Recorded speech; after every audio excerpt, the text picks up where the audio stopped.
रागेंद्र सरकारी की, कोडिसुता हनुमान की, शीतला माता की,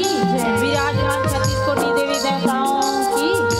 अनमोल रतनिये मानुष तन, अनमोल रतनिये मानुष तन, इसे ना गवाना, कुछ ऐसी करनी ना कर चल,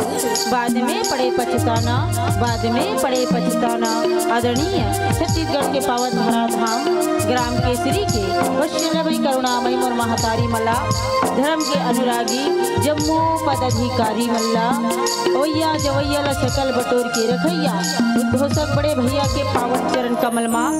दूर दूर तक कोसों दूर तक और आवाज लले जवैया, साउंड सर्विस वाला भैया के पावन चरण कमल माँ, कौशल्या भंडार में भोजन पका के देवैया, भाई मोर बहिनी मन के पावन चरण कमल माँ, भरत शत्रुघ्न के समान युवा भाई मल्ला, लव कुश के समान छोटे छोटे बाल गोपाल मल्ला, जम्मू के पावन चरण कमल माँ शीश नवाते हुए जय मामन केसरी महिला मानस मंडली ग्राम का पार उत्तर वस्तर कांकेर के नाने नाने लइका मन के डहरले कोटि नमन है चरण नंदन है, जय जोहार है स्वीकार करहु और महतारी हो। कलयुग केवल राम आधारा, कलयुग केवल नाम आधारा, और सुमर सुमर नर पुत्र ही पारा। वास्तविकता में और महतारी हो, कलयुग जो है नाम के आधारे, कलयुग रूपी भावसागर से पार होना है तो एक के नाम के सहारा लेना पड़ी, वही का परमात्मा राम के नाम। जब तक परमात्मा राम के नाम न लीले बोधाई हो तब तक ये जीव के कल्याण होने वाला नहीं है। तो अवर यही सत्संग रूपी मान प्रवर मान सुंदर गोता लगाते हुए आत्माला परमात्मा तक जोड़े के प्रयास करन। बोल लखन सिया रामचंद्र की जय।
ब्रह्मा जी